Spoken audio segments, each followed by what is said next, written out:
todos, ¿cómo están? Bienvenidos a un nuevo episodio de Sinestesia el Podcast, casi todos los jueves a las 8 de la noche a través de Twitter, en vivo a través de Twitter y Twitch, a veces los miércoles, y al día siguiente en tu canal de podcast favorito, ya sea Spotify, Apple Podcasts o iVoox. Todas las semanas también junto a Juan Carlos Guarelli. ¿Qué tal, Juan Carlos? ¿Cómo estás?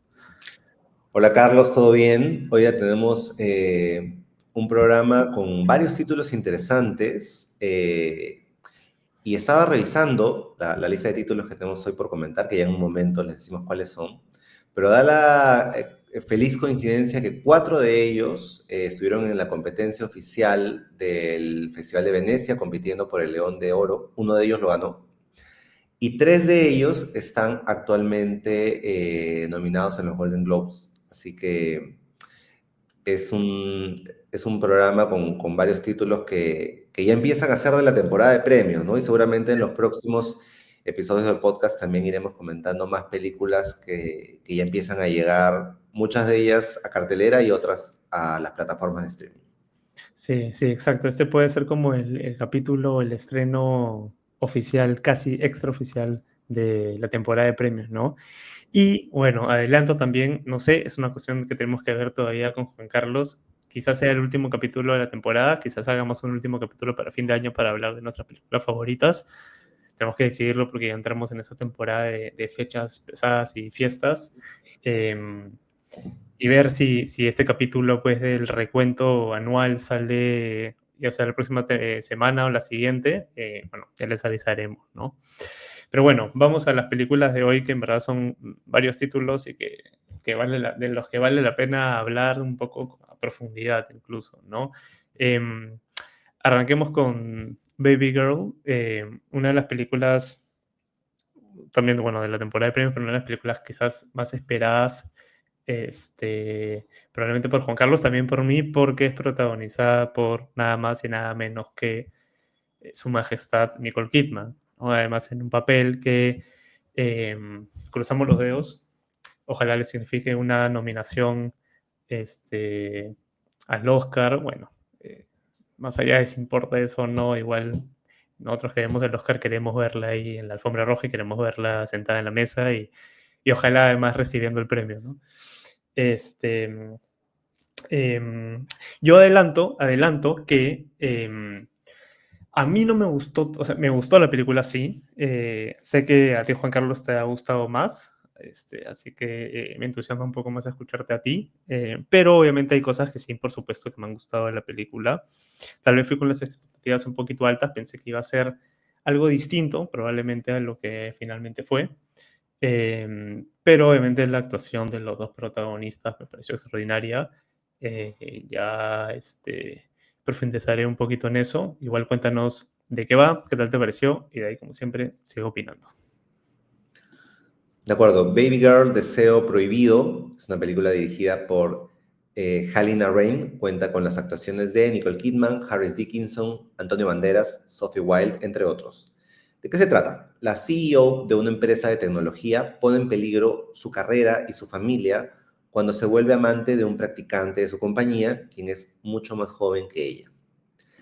La directora neerlandesa Halina Reijn resucita el thriller erótico de los años 80 y 90, pero le da una mirada femenina en la era post-Me Too, abordando temas como la exploración del deseo sexual femenino, las dinámicas de género y de poder en el entorno laboral, las distintas formas de negociar el placer y el consentimiento en una relación de pareja y la culpa que a veces suele asociarse al sexo o a los fetiches.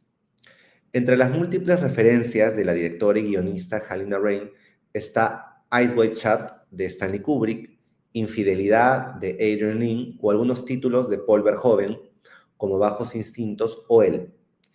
Y aquí me parece pertinente mencionar además que Halina Reijn tiene una amplia carrera como actriz de cine y de teatro en su país y que justamente fue dirigida por Verhoeven en la película Black Book.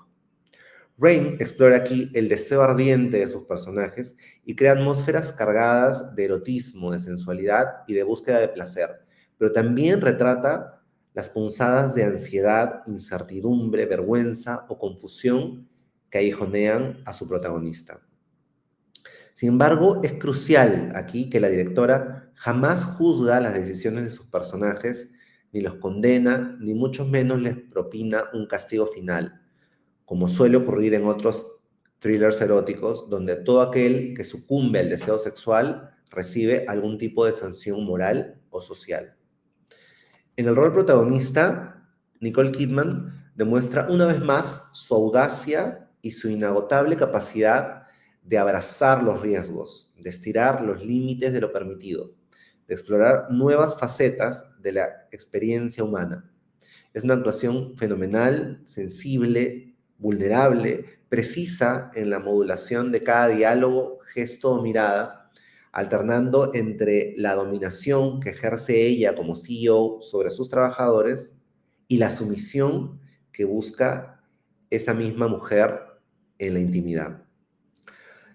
Como su contraparte, Harris Dickinson también tiene una actuación muy buena, como este practicante que ejerce una suerte de manipulación y dominación sobre una mujer mayor, pero de la que es capaz de controlar sus impulsos y sus decisiones. En comparación a ellos, siento que en un rol secundario, como el esposo de Nicole Kidman, Antonio Banderas lamentablemente no da la talla ni está a la misma altura de ellos, ¿no? Como le comentaba a Carlos luego de que vimos la película la semana pasada en una función de prensa, Antonio Banderas siento que está aquí un poco eh, desaforado y desbocado, ¿no?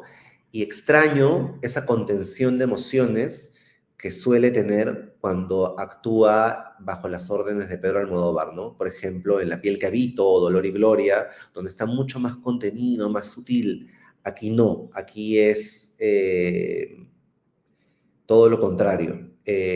No llega a ser una mala actuación para mí, pero sí siento que puede llegar a ser un poco chirriante porque no está en la misma frecuencia de onda que Nicole Kidman o que Harry Dickinson. Eso por ahora y te paso el micro para que nos cuentes tus impresiones.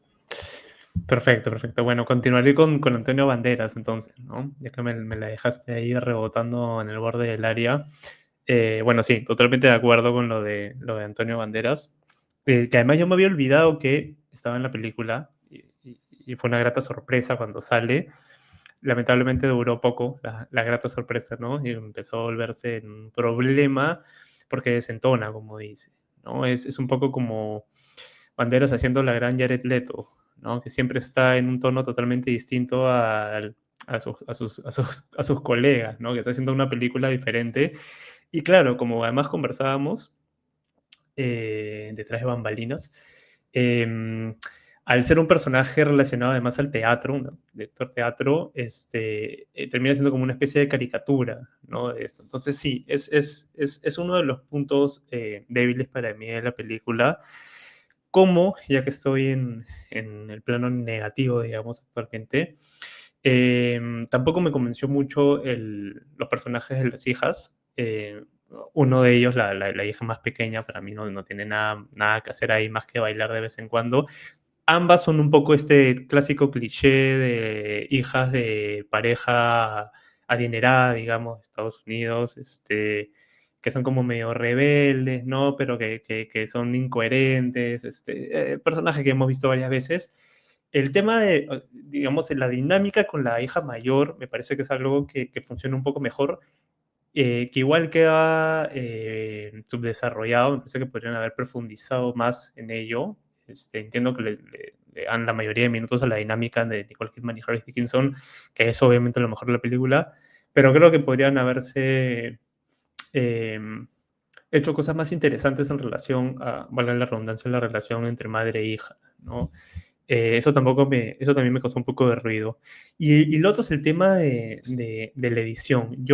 La dirección me gustó mucho, pero en la edición, y no sé qué habrá sucedido luego en la postproducción, pero siento que la película ha quedado entre que macheteada. Yo siento que faltan algunas escenas que han sido dejadas de lado, Quizás por una cuestión de tratar de aligerar un poco el ritmo o de acelerarlo, pero para mí terminó jugando un poco en contra porque hay como altibajos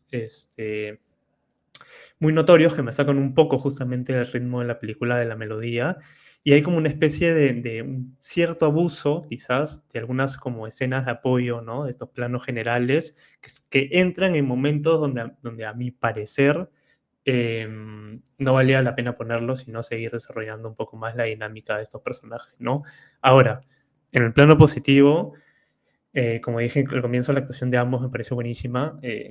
Nicole Kidman, como dijiste, demostrando por enésima vez eh, la gran actriz que es. Para mí está más o menos de tú a tú con Demi Moore, La Sustancia. Me parece que son dos roles hasta cierto punto similares, o que implicaron para las actrices un riesgo particular, ¿no? Un riesgo que va más o menos por el mismo camino. Ojalá ambas queden nominadas para mí, ojalá. Eh, bueno, de Nicole Kidman hemos hablado muchísimo, varias veces, así que quisiera darle un poquito más de tiempo a Harris Dickinson porque ojalá hacia ese papel y lo que viene más adelante lo terminen de coronar, ¿no? Como uno de los grandes actores de su generación, ¿no? Ser como una estrella al alza, porque me parece que es un gran actor. Y claro, también yo me sentía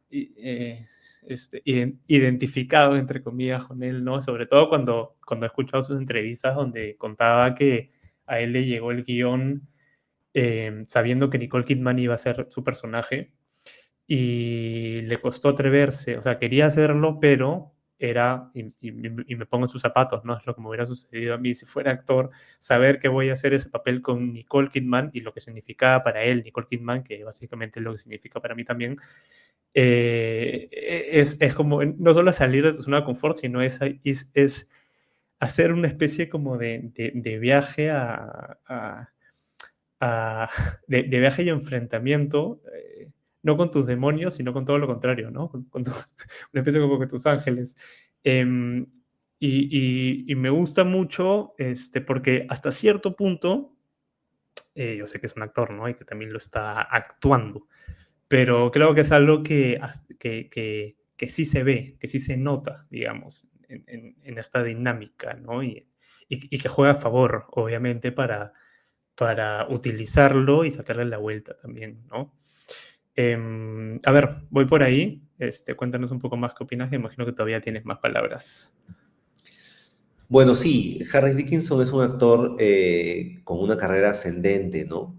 Si bien es cierto, lo he dicho varias veces también en el podcast, yo no fui muy fan de El Triángulo de la Tristeza, pero creo que uno de los mejores elementos de esa película eran las actuaciones y él en particular en El Triángulo de la Tristeza está muy bien. Hay una película anterior que no sé si es una de sus primeras películas, pero es con la que yo lo conocí, que se llama Beach Rats, que es una película independiente muy buena. Y creo que es un actor que viene demostrando su versatilidad y también su apuesta por hacer personajes en películas un poco más desafiantes o complejas, ¿no? Aquí tiene un personaje que fácilmente podría haber caído en la trampa del cliché o, o de un estereotipo, pero no cae allí, porque tanto a nivel de guión y de puesta en escena, como de los instintos que tiene Harry Dickinson como actor, hacen de que sea un personaje mucho más complejo y más, con más dimensiones y más capas, ¿no? Porque no es solo el chico objeto de deseo que seduce a la mujer mayor, hay otras capas ahí de una búsqueda incluso eh, de jugar todo el tiempo con esa dinámica de poder y de género, de saber que ella puede tener el poder económico y financiero, pero él es el que tiene el poder en la intimidad e incluso el poder para manipularla diciendo, si no haces lo que yo quiero, yo puedo hacer una llamada y pierdes absolutamente todo, ¿no? Entonces, siento, como decía, que es una vuelta de tuerca a esos thrillers eróticos de los 90, donde usualmente, por lo general, el hombre era el que tenía el poder sobre la mujer en una relación de poder, ya sea porque era la persona mayor, la persona con mayor dinero, la persona que tenía, digamos, la sartén por el mango. Aquí es al revés, y creo que lo que hace Halina Rain es darle una vuelta a eso, pero además, a pesar de que aborda temas que son coyunturales y que son muy pertinentes, no olvida nunca tampoco la osadía y la sensualidad de filmar escenas de sexo que se sienten auténticas y se sienten vibrantes, ¿no?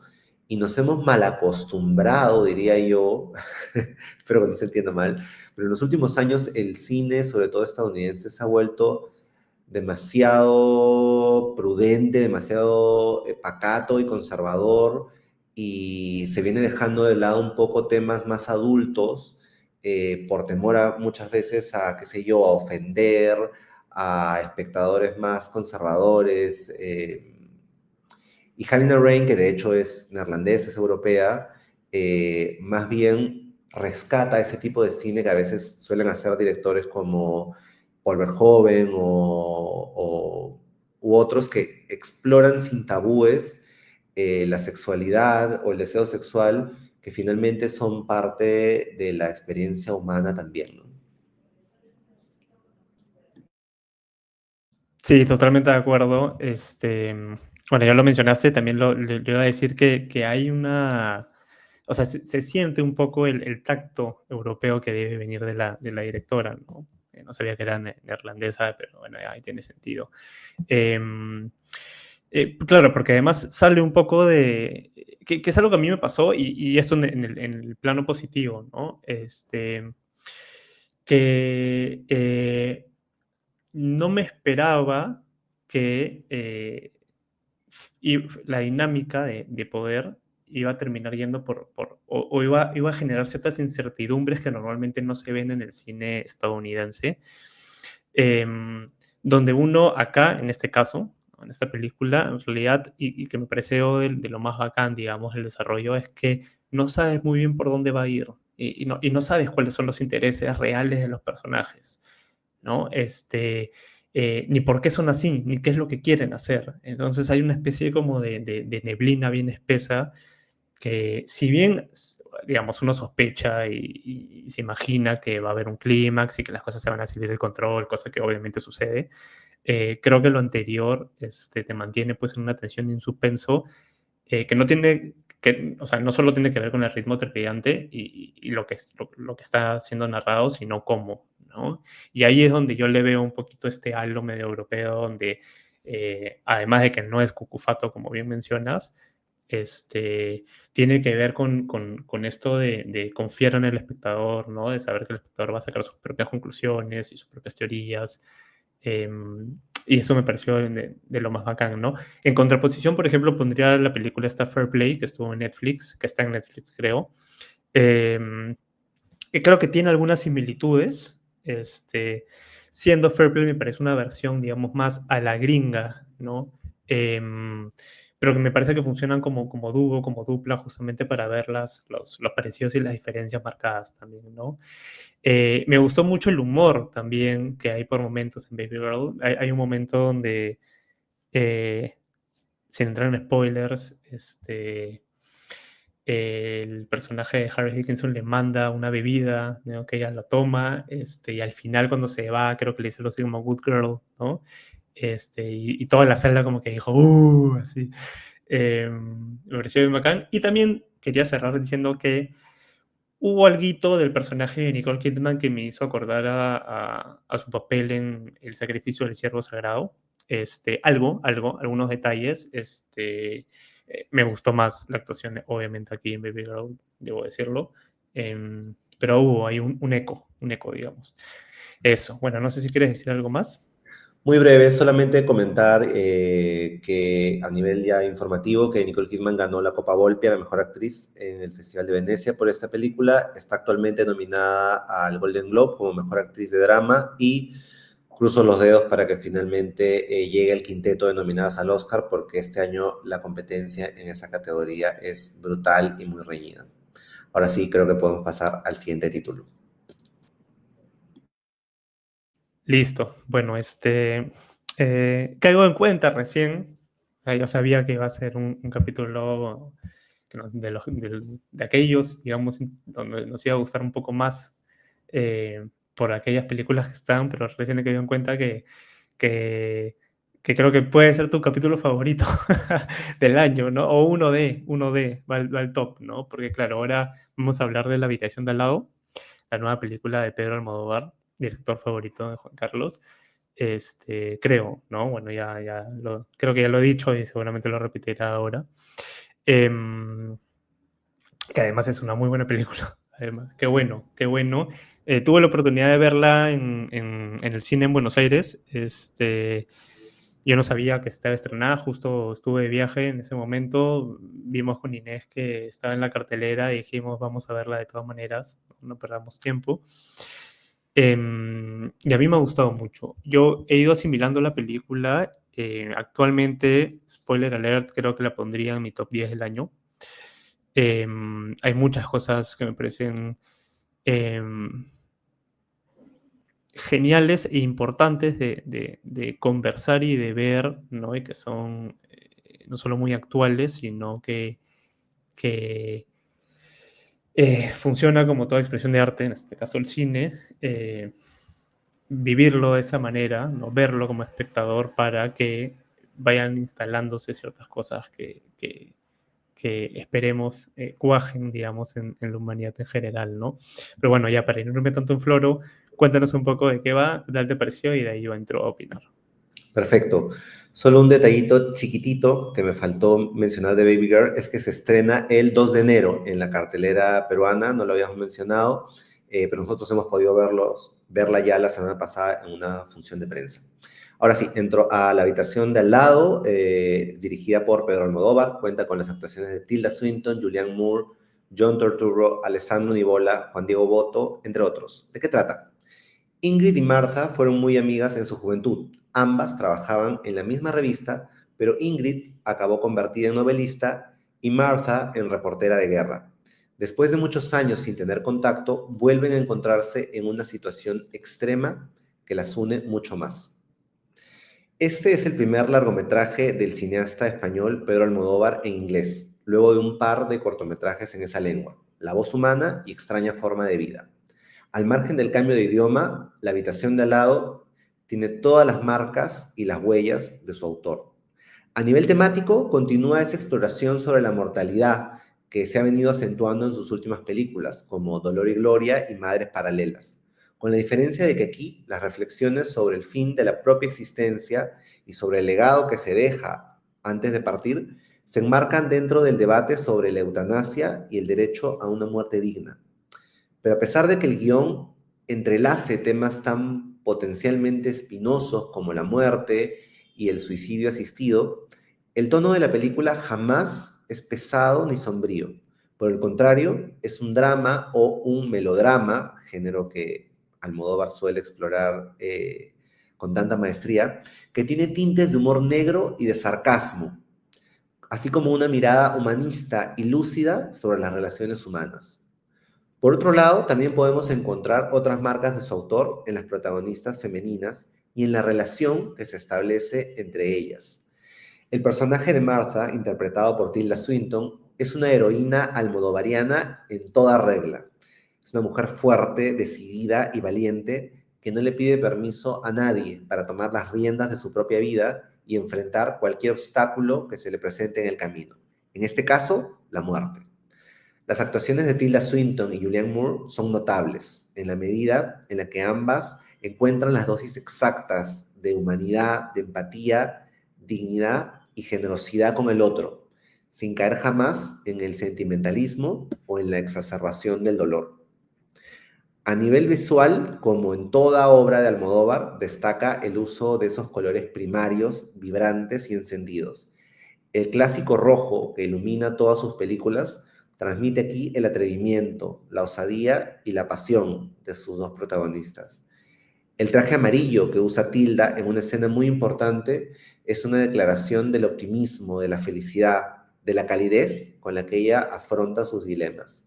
Y finalmente el verde que suele usar el personaje de Julian representa el equilibrio, la resistencia, la paz y la estabilidad.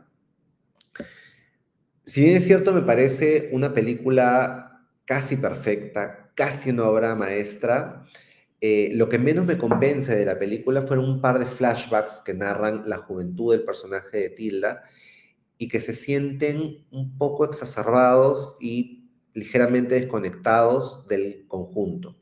Sin embargo, sí hay un flashback de ella, de Tilda, en pleno desempeño de su trabajo como corresponsal de guerra, que abre la subtrama de unos carmelitas españoles y que sí funciona bien como un corto apasionante dentro de este largometraje.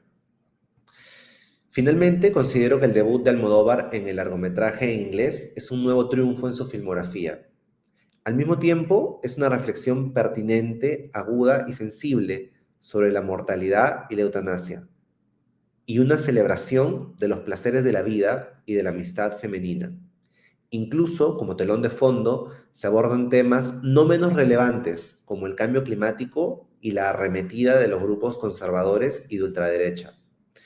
Es la obra de un cineasta mayor que no ha perdido la capacidad de provocar ni de sorprender al espectador. Eso por ahora.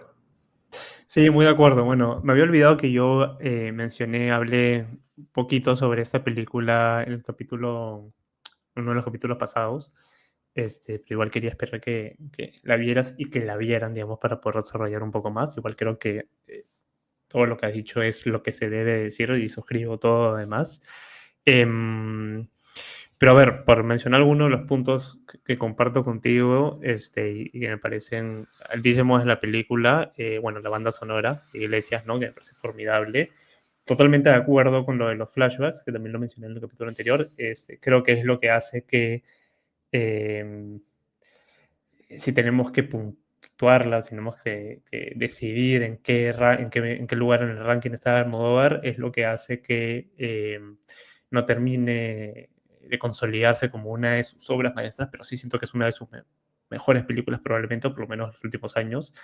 Eh, Además, en ese sentido de que sea su primera película, hablar en inglés siempre va a ser un riesgo y creo que lo logra por completo. Yo sé que hay muchos críticos, obviamente, sobre todo gringos, o sí, sobre todo han sido gringos en realidad que he leído y escuchado, em, que han sufrido, no les ha gustado mucho la manera en la que Almodóvar ha bajado los diálogos o cómo los actrices y actores lo interpretan, em, les ha hecho ruido, ¿no?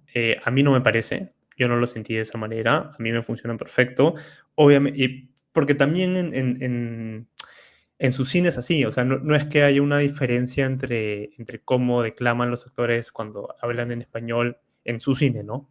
Versus cómo lo hacen en inglés, es igual.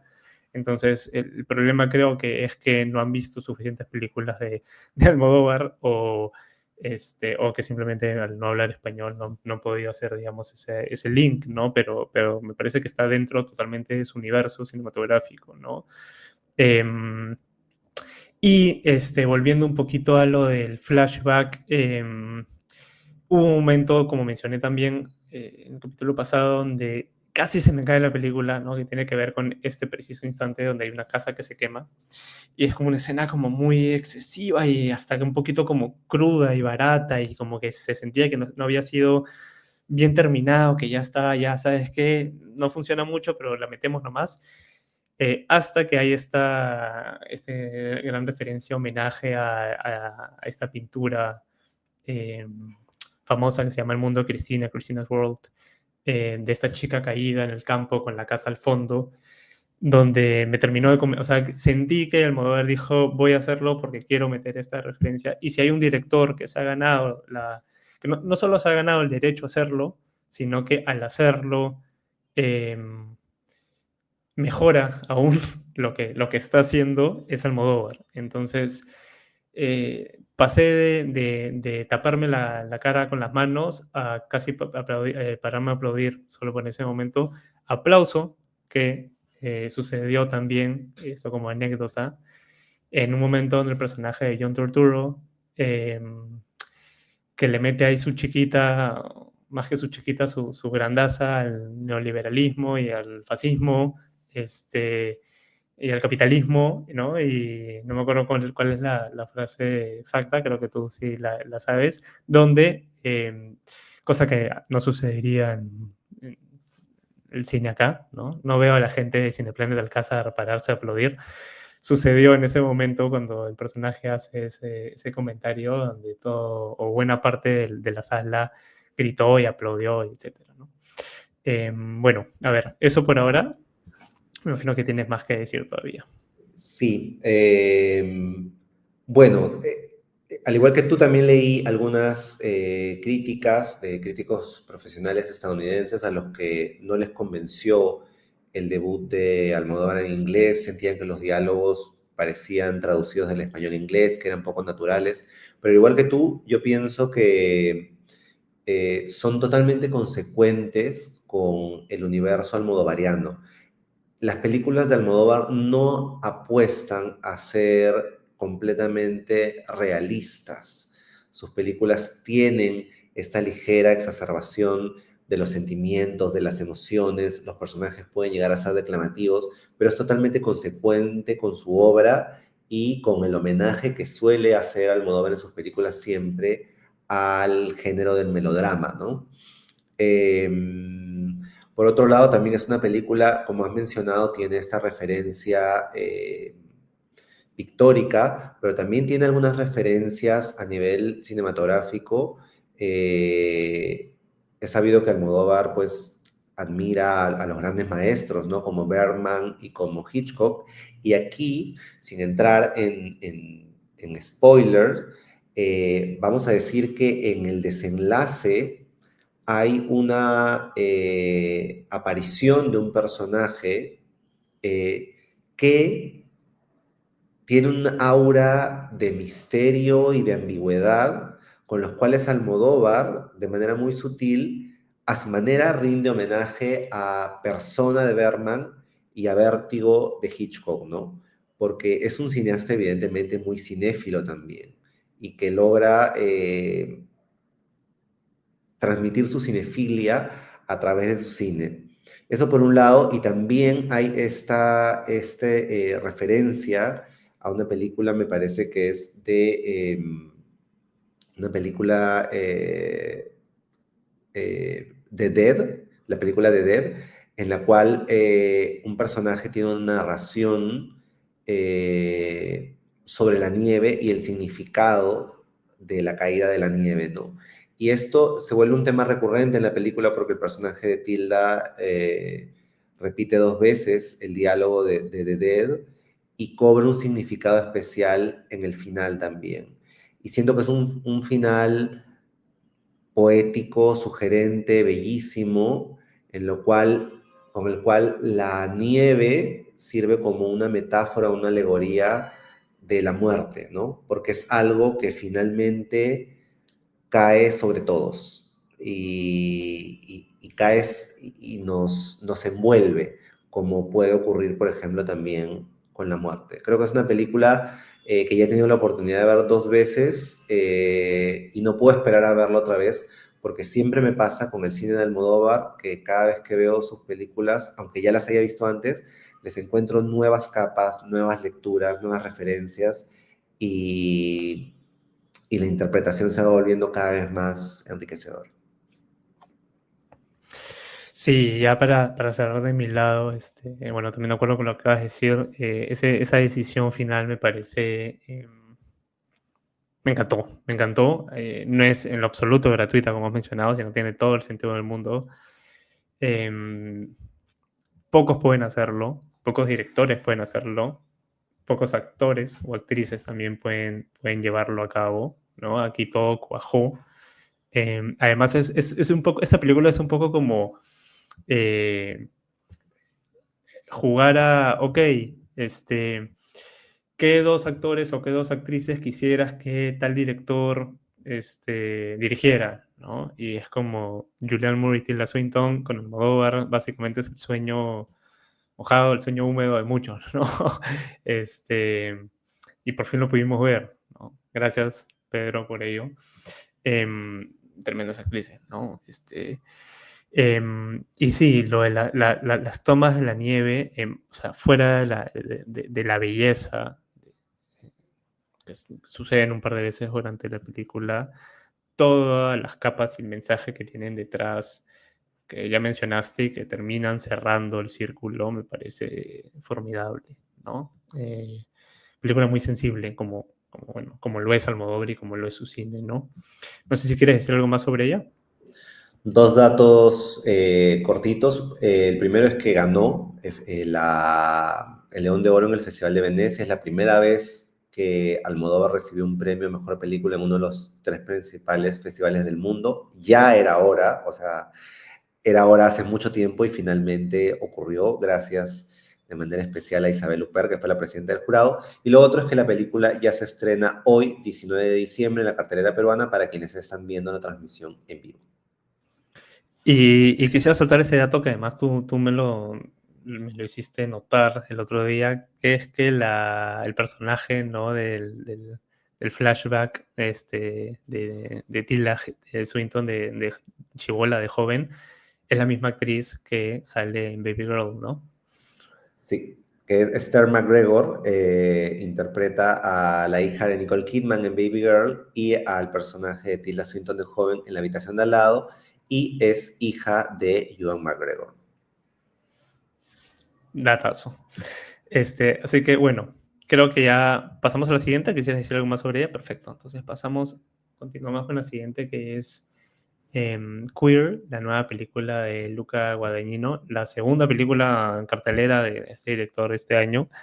Como conversábamos también con Juan Carlos, eh, probablemente tenga unas cuantas películas, un par de películas, donde la dirección me parezcan eh, mejores, ¿no? Donde, o sea, podría decir tal director o tal otro es el director o la directora del año, pero creo que por acumulación, ¿no? Como conversábamos, el director probablemente del 2024 sea Lucas, ¿no? Porque ha estrenado dos películas que nos han parecido buenísimas, muy distintas. Es un tipo de cine casi que opuesto, en algún sentido. Tiene mucho de él igual, por supuesto, pero que ha demostrado pues un talento para eh, diferenciarse, digamos, dentro de su propio universo, ¿no? Estoy hablando de Desafiantes, creo que es el título en español, Challengers, que vimos al comienzo del año, y bueno, ya está Queer, ¿no? Eh, me encantó Queer, salí, le he ido asimilando, además es una película que se tiene que ir digiriendo y asimilando, porque es muy pesada, es muy densa, es muy potente, muy poderosa, porque también es inmersiva, ¿no? Y porque también te obliga, digamos, a sentir varias cosas y que esas cosas vayan acomodándose de a pocos en mi cuerpo. Antes de pasarte el micrófono y que nos cuentes de qué tal te pareció, yo, bueno, volví a mi casa después de verla. Al toque me descargué un PDF de la novela de Burroughs, porque quería quería leer en realidad la primera página para darme una idea y averiguar un poco de qué trataba. Terminé leyendo varias páginas porque me metí rápidamente. Igual ya no lo seguí porque ya le vi en la película, pero me parece que es una adaptación por un lado muy fiel. Y claro, por otro lado, Luca ha tenido que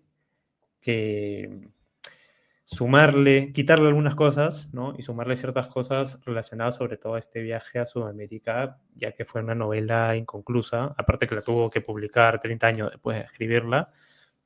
Toda esa parte, por lo menos en esa primera novela, no terminó de escribirse, ¿no? Y creo que lo que hace Luca, la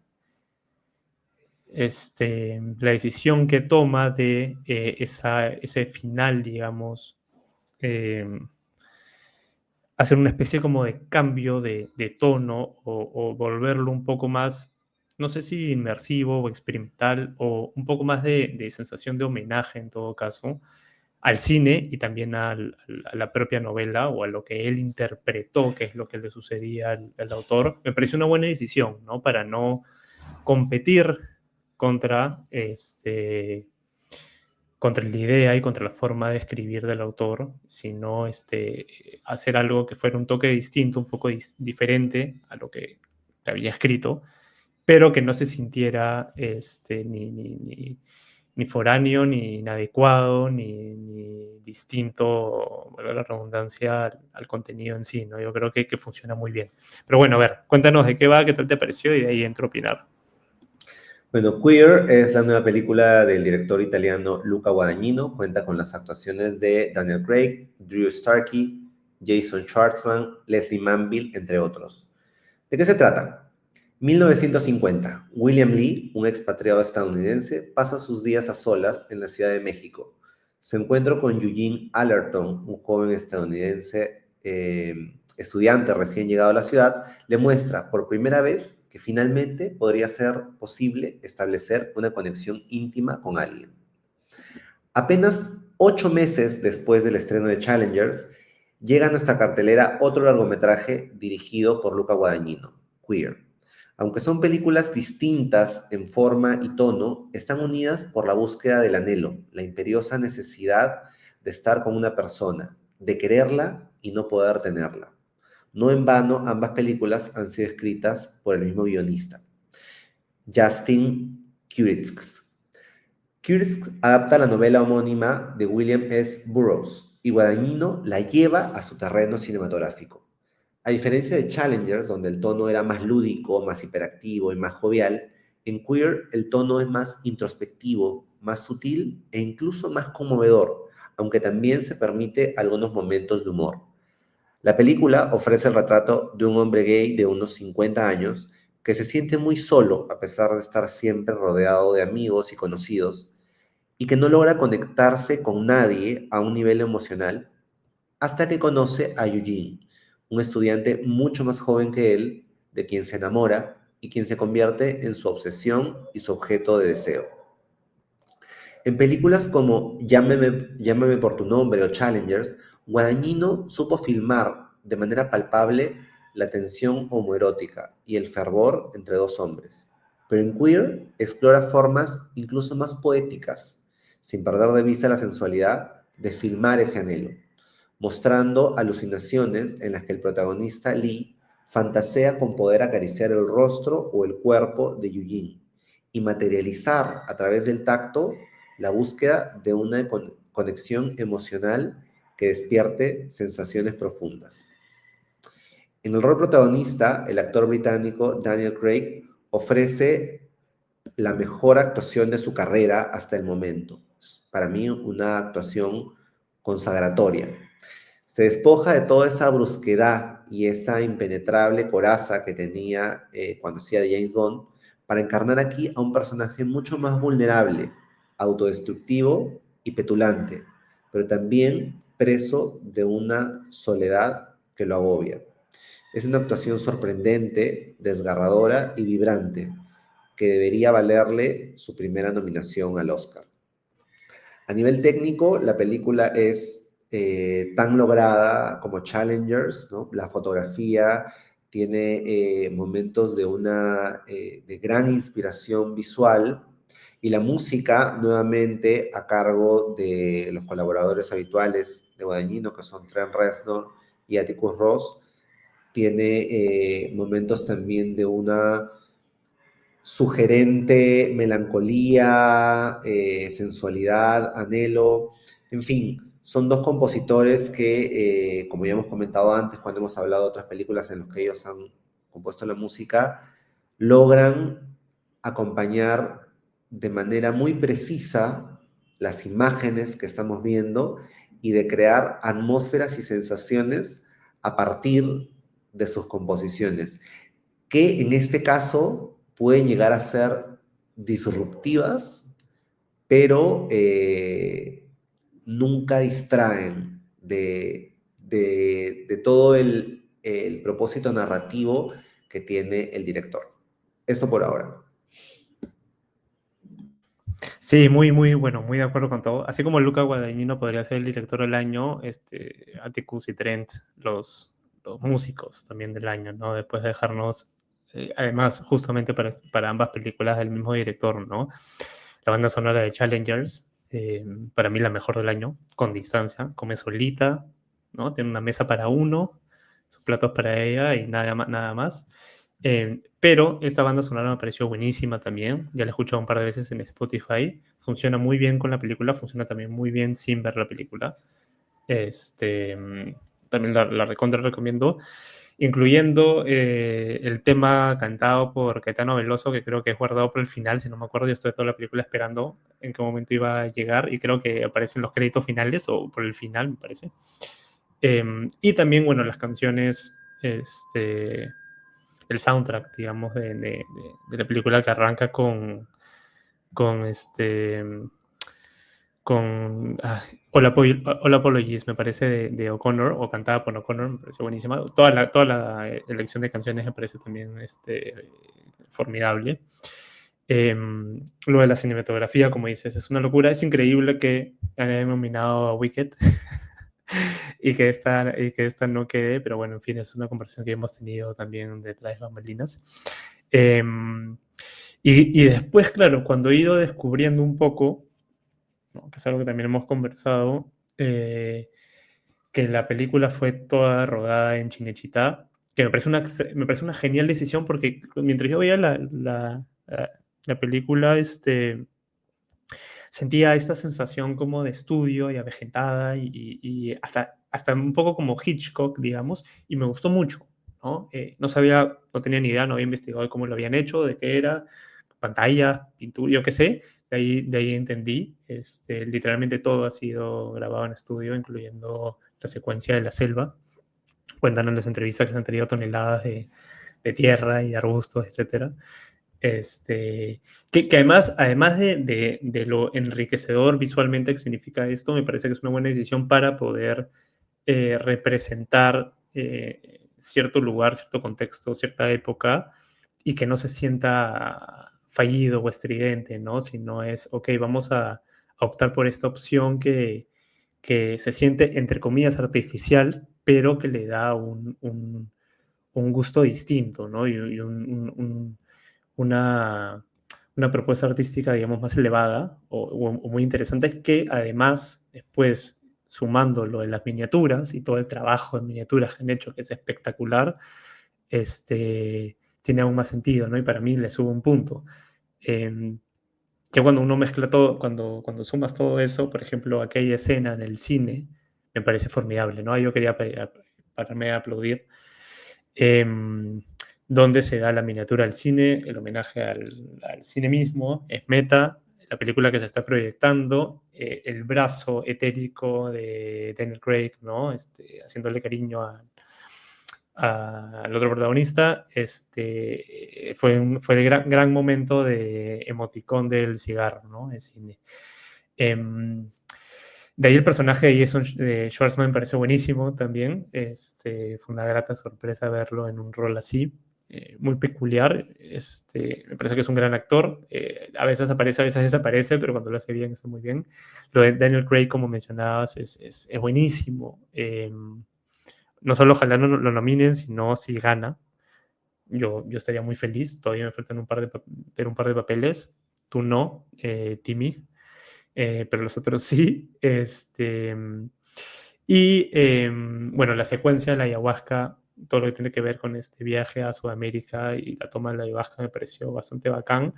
Eh, Toda esta danza, este momento de danza largo, de fusión, ¿no? De transformación entre ambos, me pareció muy bello, incluyendo toda el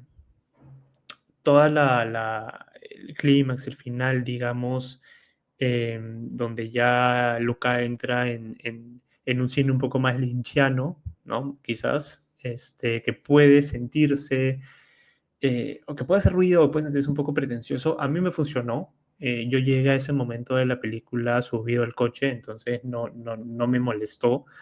Eh, Me dio sentido, porque no solo me parece un bonito homenaje al autor, al escritor, sino que permite ya jugar con ciertos aspectos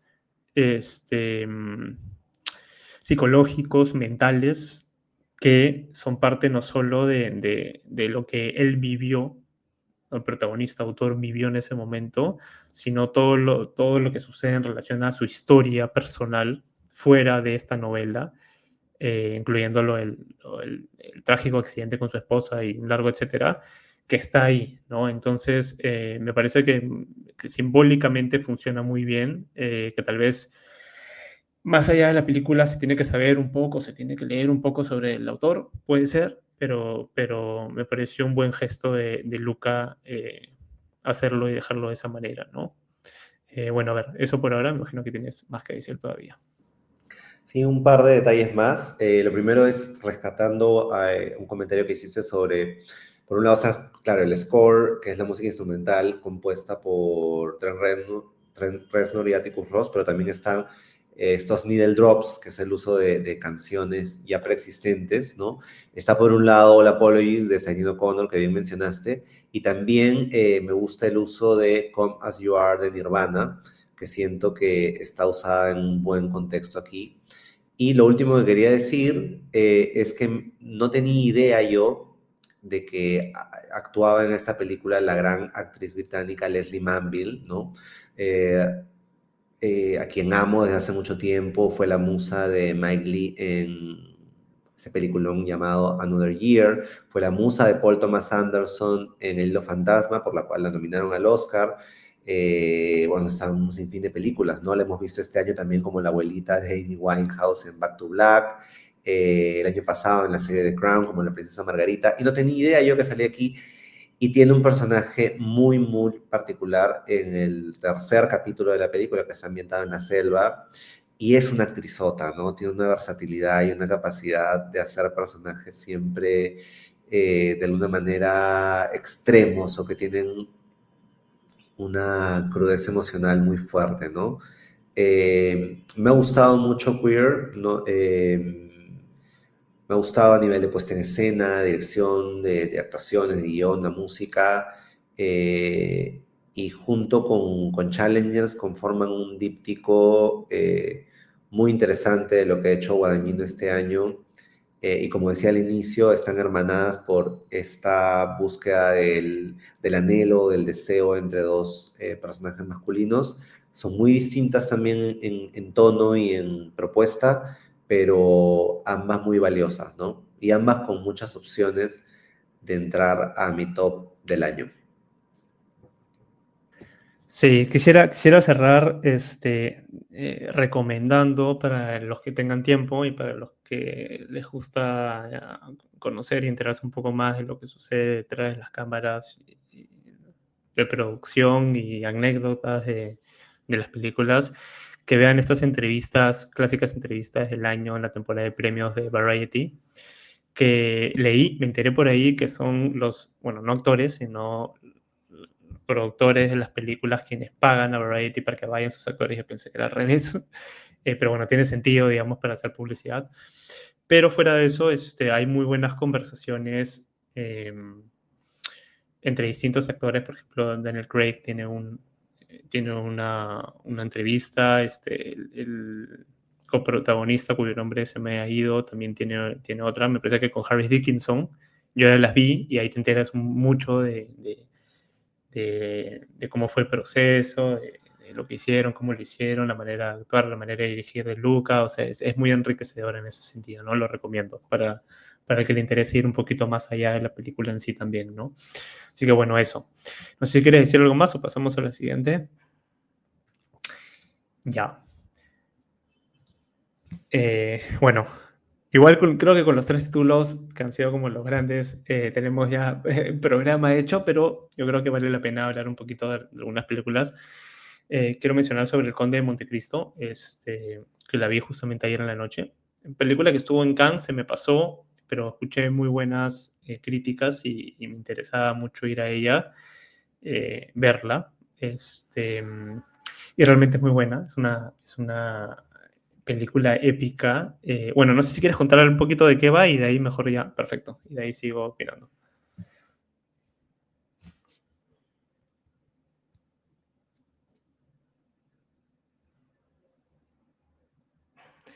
No se te escucha, Juan Carlos.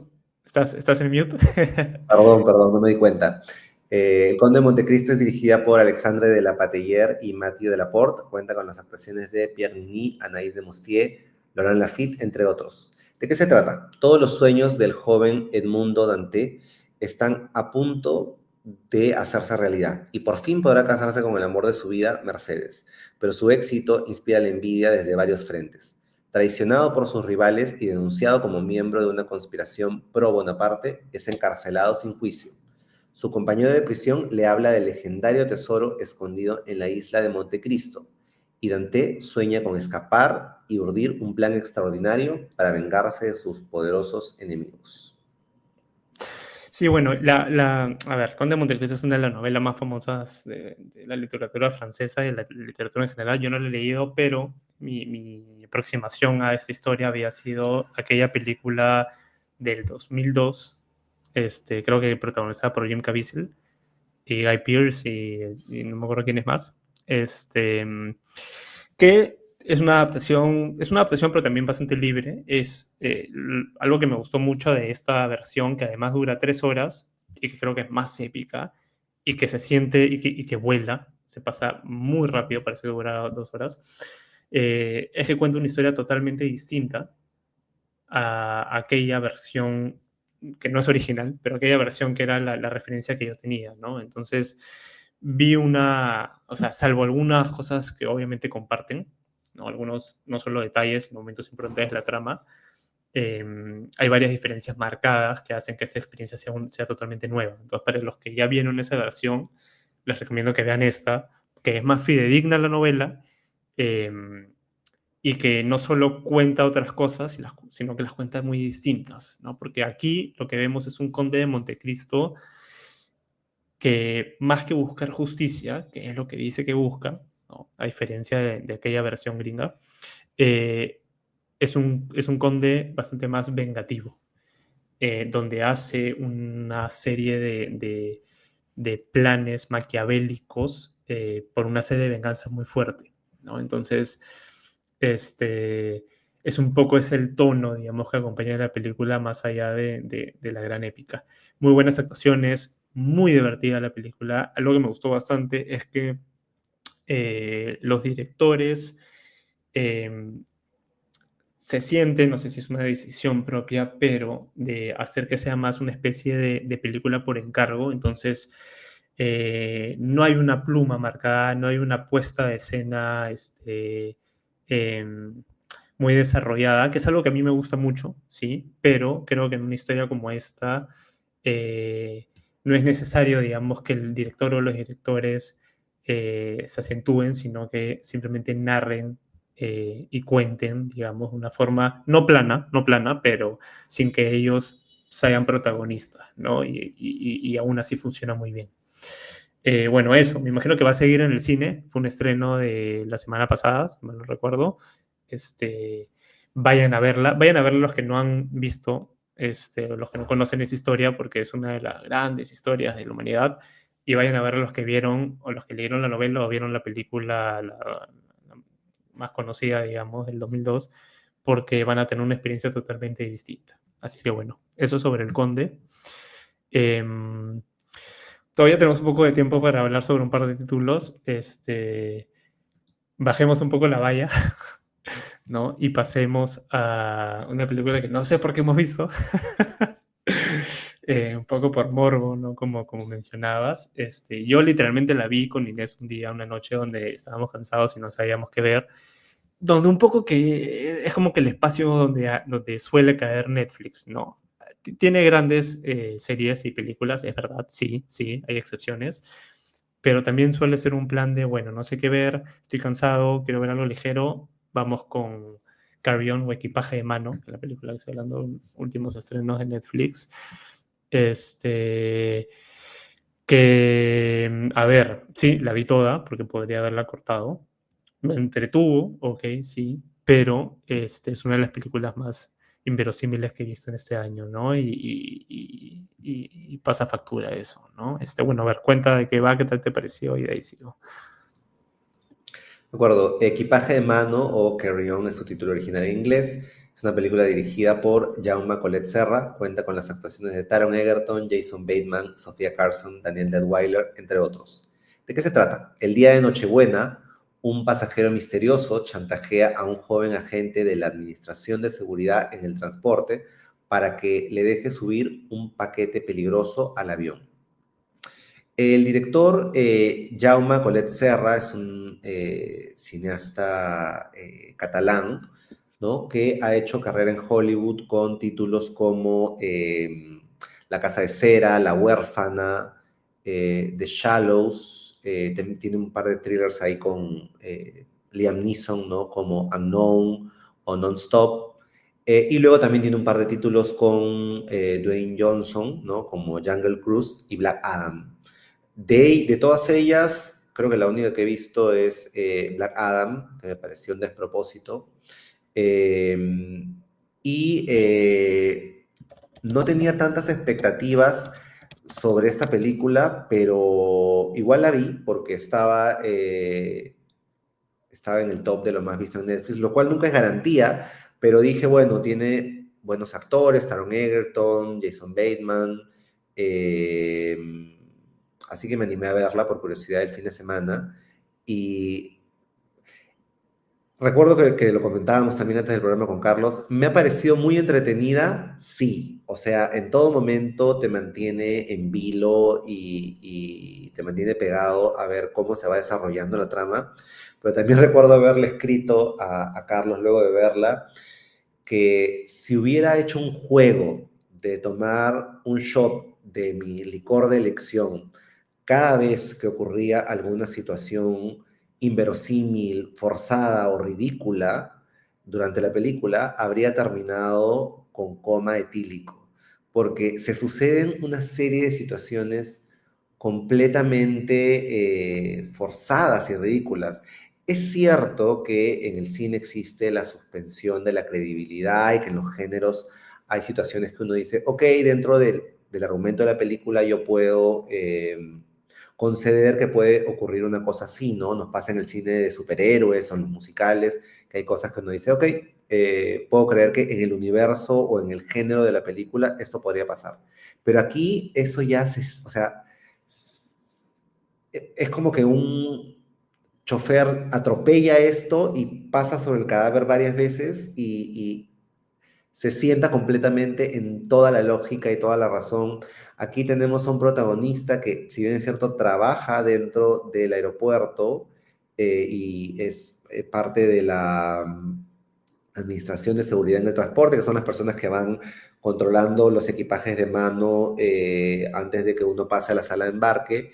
Y tenemos un antagonista, ¿no? Interpretado por Jason Bateman, pero logran hacer una serie de cosas durante la película, pasar todo tipo de controles de seguridad y moverse a su antojo de una manera que cualquiera que haya viajado en su vida sabe que es imposible que ocurra todas esas cosas y que puedan moverse además en zonas restringidas de los aeropuertos con una facilidad que te lo puedo pasar una o dos veces, pero 100 veces en una película es ya mucho. O sea, la forma como se mueve dentro del aeropuerto, cómo se mueven además, qué sé yo, de un avión en movimiento, de la zona de pasajeros a la bodega. O sea, es como ya give me a break. O sea, hay un momento donde ya incluso hasta da risa el nivel de ridiculez al que puede llegar el guión. Pero de que es entretenida, es muy entretenida. Sí, de acuerdo, de acuerdo. Bueno, y es que esa película ya pasa de inverosímil a estúpida, ¿no? A ridícula, como dices. Entonces ya hay un momento donde, claro, la continúas viendo porque te entretiene y la continúas viendo porque ya te quieres reír un poco de lo que está sucediendo y obviamente porque quieres saber, que es la clásica, qué es lo que finalmente va a pasar, ¿no? Entonces ya estás atrapado, ¿no? Hablando de atrapado, yo creo que creo que M. Night Shyamalan le agradece a Carry On, ¿no? Haberle quitado el puesto de la película más inverosímil del año. Ahora, después de esta, lo de Trap puede suceder. Ahora sí le creo todo. Ya entiendo por qué algunos críticos la han puesto en su top 10 del año. Ahora sí, ahora sí.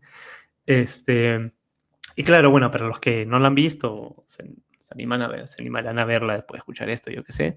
Es un poco como mezclar estas películas tipo Celular, ¿no? O Cabina Telefónica, me parece que se llamaba la otra, con Duro de Matar, ¿no? Que es este personaje que queda atrapado en una situación, digamos, que no le compete y tiene que ser una especie como de héroe, ¿no?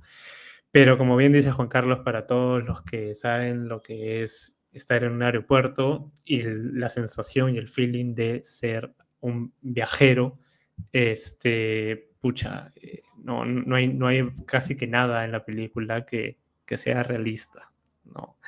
Y claro, no estamos hablando, como muy bien decías, de esa suspensión de credulidad porque es un mundo fantasioso, ¿no? Es el mundo real, ¿no? Entonces no funciona, ¿no? Así que bueno, eso sobre Carry On. Quisiera mencionar ya para cerrar, antes que hagas también una mención breve sobre el shortlist del Oscar, que creo que igual vale la pena comentarlo, este, sobre el Jockey, que se estrenó también en Netflix, eh, así como está Carry On, por un lado. Ah, no, perdón, el Jockey se estrenó en Disney Plus, acá por lo menos. Era la película enviada por Argentina para el Oscar, no quedó en el shortlist justamente, así que ya lo mencionarás. Me parece que fue un disparo a los pies, o sea, yo viendo los primeros minutos no entendía por qué Argentina había tomado esa decisión suicida, pero bueno, es lo que sucedió. Pero a ver, quizás antes de hablar de ella, cuento un poquito de qué va y brevemente menciono. De acuerdo, El Jockey es la nueva película del director Luis Ortega. Cuenta con las actuaciones de Nahuel Pérez Vizcayart, Úrsula Corberó, Daniel Jiménez Cacho, entre otros. ¿De qué trata? Remo Manfredini es un jockey legendario, pero su comportamiento autodestructivo comienza a eclipsar su talento y amenaza la relación con su novia Abril. El día de la carrera más importante de su vida, que lo liberará de sus deudas con su jefe mafioso Sirena, sufre un grave accidente, desaparece del hospital y deambula por las calles de Buenos Aires. Libre de su identidad, comienza a descubrir quién está destinado a ser en realidad.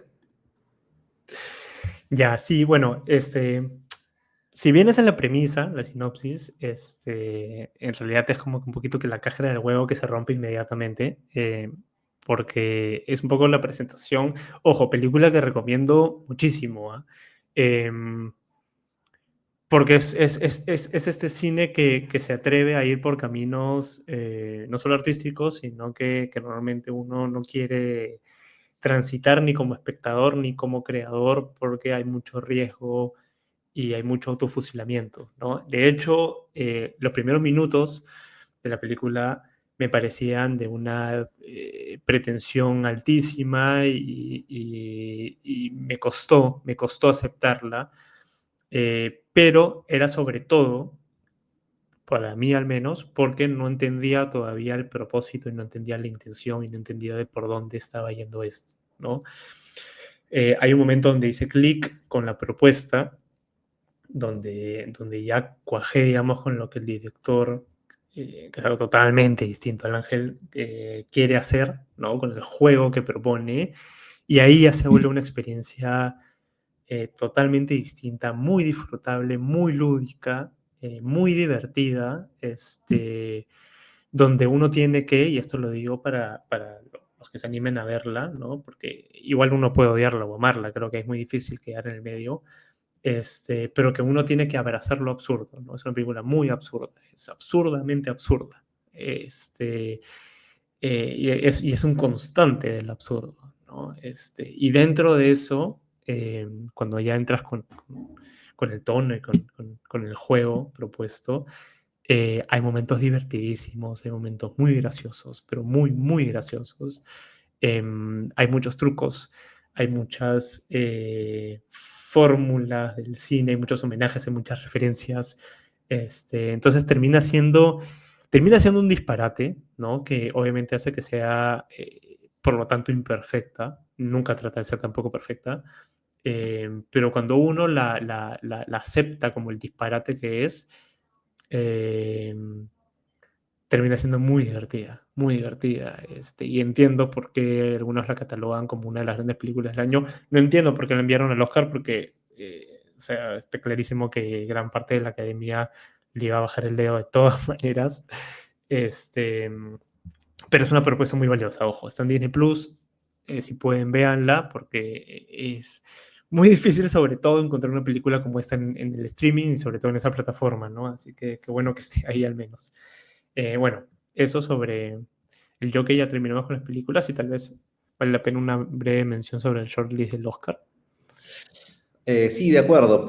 Antes de cerrar el episodio, queríamos comentar muy brevemente que el día de, ¿cuándo fue? Hace 2 días, el 17 de diciembre, se anunciaron los shortlists de los Oscar en 10 categorías, ¿no? Son estas listas cortas de finalistas para 10 categorías, entre ellas la de mejor documental, que aquí es donde encontramos una presencia peruana, ¿no? Porque entre las 15 finalistas para mejor documental está Frida, que es este documental sobre Frida Kahlo, dirigido por la cineasta peruana Carla Gutiérrez. Hemos comentado ya Frida en uno de los episodios, me parece, y es una grata sorpresa. Ojalá que ella pueda seguir avanzando en la carrera y quedar entre la lista de finalistas, ¿no?